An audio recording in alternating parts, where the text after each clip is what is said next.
Okay, we're back. And I hope you enjoyed the track. And we were talking about Libya. You know, Libya is a key display of American imperialism. I'm going to say it because that's pretty much what it is. You know, and it's the U.S. through proxy armies, and proxy armies are a real slick way of promoting regime change. And a lot of these individuals who are so-called, part of the Arab uprising, right, the revolution, are not part of any revolution. They're part of empire building. So revolutions assume that the downtrodden, the oppressed, rise up against the powers. That's a revolution. But this is no revolution whatsoever, because you had, the majority of casualties, other than the brutal, way they killed Gaddafi. You had black African immigrants, and the darkest skinned of Libyans being targeted. So it just builds upon what Ojo was saying, and I know Ojo wants to build a little bit more on that. Yeah, I think so, Jose. You know what? I really believe that the war in Libya was really a war where America exported their ugly brand of, American apartheid racism to Libya, and they killed many, many dark skins. These are Africans they killed. And the irony of this is that the order and authorization was done by a man that actually has heritage from the continent of Africa. So this is a full circle coming around. You can't get any sweeter for the forces of imperialism than that. And let me say something on that. They actually crowned Gaddafi King of Africa. I believe it was in Kenya. That some elders crowned him King of Africa. So, Ojo, I mean, there's something real shady going on here. I want to give some props out right now. I think they're really, really necessary to two brothers I want to say are keepers of the torch, the brothers' torch, black or brown, of really keeping the spirit of we see injustice, we speak out on it, and we report it. Glenn Ford and Bruce Dixon of the Black Agenda Report. You guys need to check them out. They're spitting some truth out there. But as far as this irony is concerned, I want to say that during the time the bombing was going on in Libya, there was a man by the name of Donald Fauntleroy, the Reverend Fauntleroy. He used to be a delegate at large from Washington, D.C., the U.S. Congress. He took a fact-finding mission to Libya during the time this bombing was going on. It was reported that he went through a village in somewhere south of Tripoli, and he saw actual massacres. Many, many dark-skinned Libyans, i.e. Africans, were getting beheaded and slaughtered. And he came back to America and was going to hold a press conference in Washington, D.C. to report what he saw. At the last minute, he canceled his press conference. This is the day and age we live in. The day and age we live in when people see massacres and genocide and they don't speak out on them. And speaking of that, the genocide and massacres, there's an ongoing massacre in the Congo right now. Over 6 million Congolese have died since 1996. We don't hear the reporters, the Fourth Estate, which is the press, reporting about Congolese. You know why? Because in American jargon, those people are others. I guess like they're 3/5 of people, like slaves were counted in the U.S. Constitution. They don't count. But you know what? All the technology that you get for your computers, the chips for your cell phones, come from tantalum, which is mined in the Congo, and that's why you have Burundi, the president of Burundi, and the president of Uganda are war criminals supported by Western Europe and the United States in a corporate structure. They set up shop in Congo, killing people so they can keep these resources flowing to U.S. and Western European corporations. We're living in a bad time. There's always another genocide around the corner. And those that speak out on it, they're subject to be silenced, or other words, not non-functioning anymore. We're living in an age where freedom of expression and telling the truth are at short sight. I think it was Goebbels, Hitler's propaganda minister, once said The truth is a lie repeated over and over and over. Well, that's the truth we're living in now. And I want you people to consider that when every time you watch the news, whether it's ABC, NBC, MSNBC, Fox, all that garbage. It's all a bunch of garbage. You got to get your sources from other places. Black Agenda Report, Information Clearinghouse. And then still think critically about what you're reading, because a lot of it can misguide you. But with those people on the TV news, they're not telling the truth. Like Paul Craig Roberts, the former Assistant Secretary of State under Reagan, said he uses the term for the fourth estate, the press. He calls them, they're working for the man, whether it's, Fox News, whether it's CBS, Viacom, ABC, Walt Disney, or NBC, Comcast. They're all working for the man. So that makes them, they're out there on the block selling lies. That makes them prostitutes. That's exactly right, Ojo. So you dropped a lot right there, Ojo. And it's exactly right. And I think, and props to him for giving credit to Bruce Dixon and Glenn Ford. I mean, actually a lot of their articles, we read and we support and we promote as much as we can because we believe that's the truth. A lot of the, what they write is they well research everything, and they put it out there for you. So donate to them.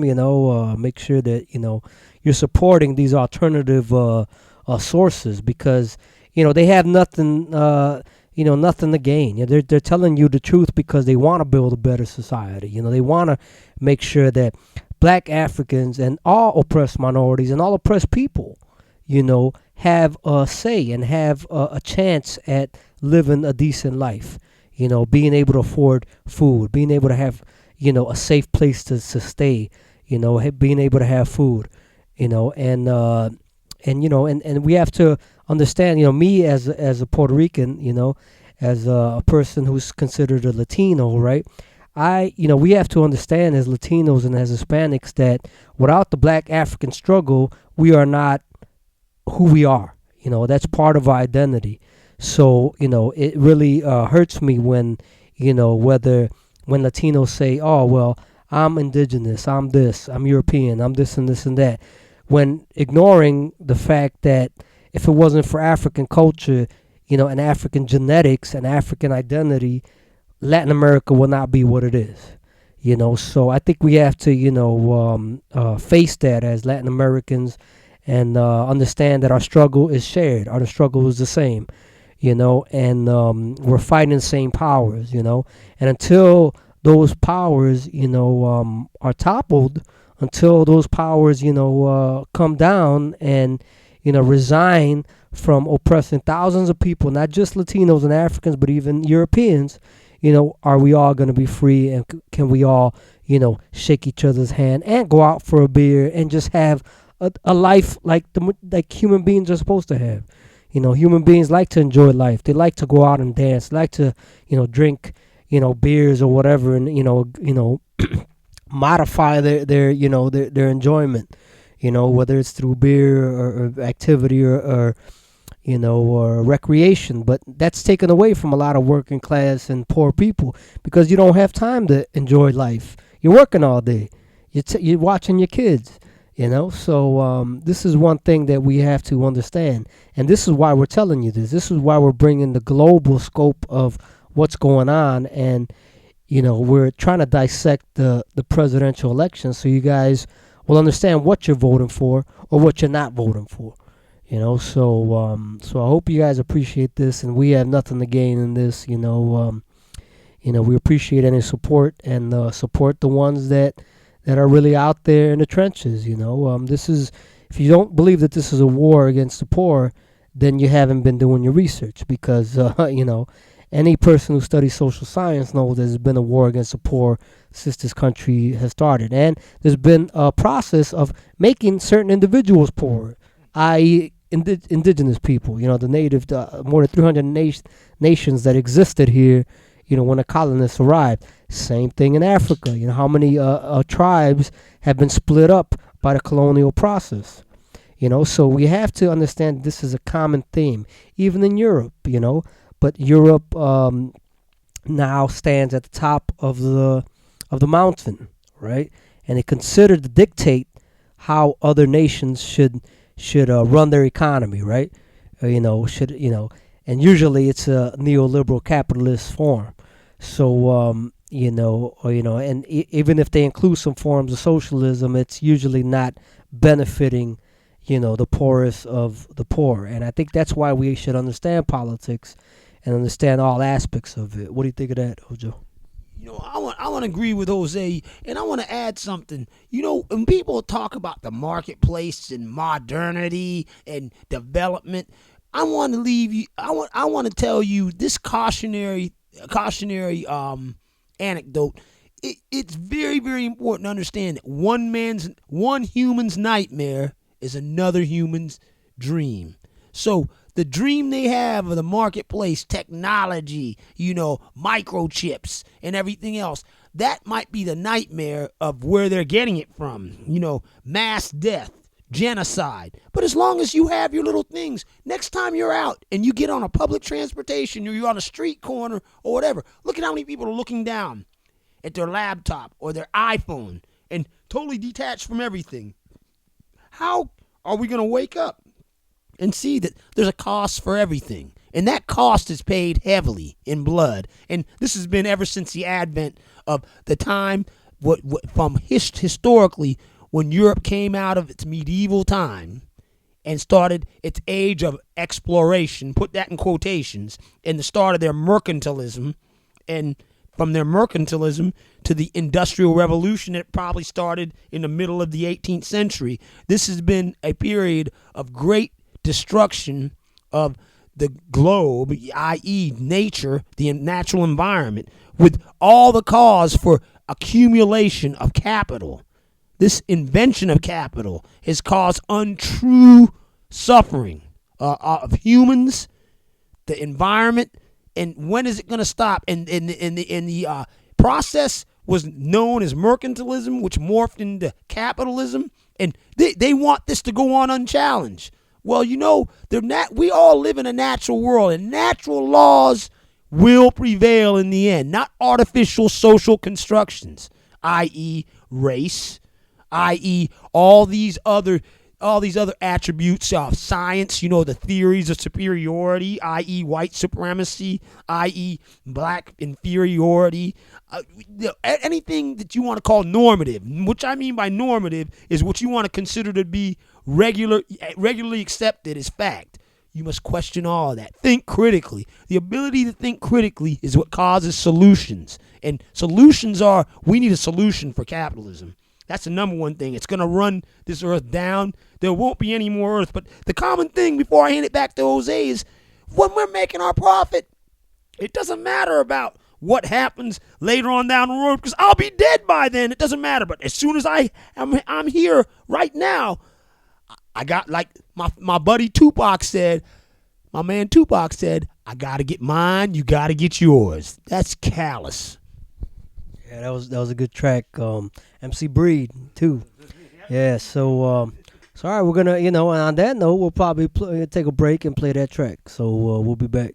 Gotta get yours, I gotta get mine. Yeah, you gotta get yours, I gotta get mine. And a house, you gotta get yours, I gotta get mine. You gotta get yours, I gotta get mine. You gotta get yours, I gotta get mine. You gotta get yours, I gotta get mine. You gotta get yours, I gotta get mine.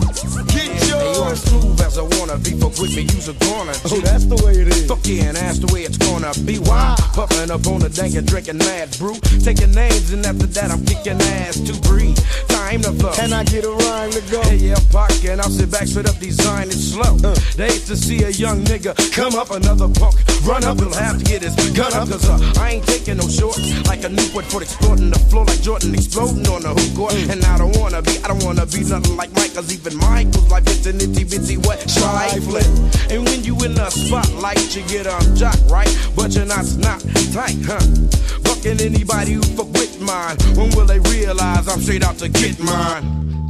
You gotta get yours, I gotta get mine. You gotta get yours, I gotta get mine. You gotta get yours, I gotta get mine. You gotta get yours, I gotta get mine. You gotta get yours, I gotta get mine. You gotta get yours, I gotta get mine. You gotta get yours, I gotta get mine. Get yours. I keep my mind on my money, money on my mind. Finger on the trigger, nigga, hand on my knob. High smoking blunts of skunk, making holes of pumps and only underground funk pumping out of my trunk. Live the life of a hustler, high till I die. Meeting bitches, getting bitches, miss me with lies. Picture me living out my life as a buster. I'd rather pop up a shot from my Glock and blast motherfuckers. I live a thug life, baby, I'm hopeless. Choking off endo, trying to keep my focus.